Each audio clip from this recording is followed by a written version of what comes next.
नमस्कार मैत्रिणींनो, good morning सर्वांना. तर हा मी बनवलेला ब्लाऊज आहे. बोटनेक आहे, प्रिन्स कट आहे. बघू शकता ह्याला मी एक काष्ट्यावरचा हा ब्लाऊज पीस आहे. ह्याला लेस वर्क त्या साडीतलीच आहे आणि समोरून फ्रंट गोल घेतलेला आहे आणि प्रिन्स कट बनवलेला आहे फ्रंट हुकचा.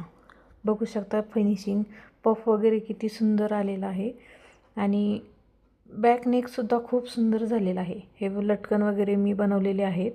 हे स्लीव्जला पण लटकन बनवलेले आहेत.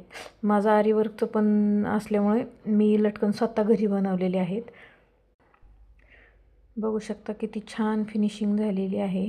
तर हे माझे कस्टमरचे ब्लाऊज आहेत जे मला आज डिस्पॅच करायचे आहेत आणि हा दुसरा माझा ब्लाऊज पाहू शकता. डिटेलिंग किती सुंदर झालेलं आहे आणि हा एकदम छान प्रोफेशनल पद्धतीने बघा. किती जवळून घेते मी थोडासा कॅमेरा. किती छान दिसतं आहे. धागासुद्धा कुठं वरती दिसत नाही आहे ह्याचा आणि ह्याचे लटकन तर वा काय सुंदर झालेले आहेत. ॲक्च्युली ह्या ब्लाऊजमध्ये हा ब्लाऊज एवढा आवडतो मला.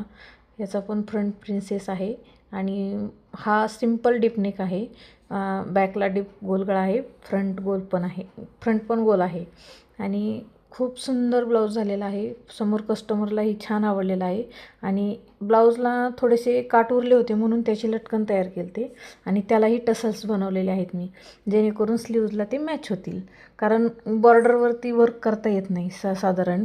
तर हे असे पद्धतीने माझे दोन्ही ब्लाऊज रेडी झालेले आहेत आणि आज हे मला पाठवायचे आहेत गावाकडे. चला, थँक्यू, बाय.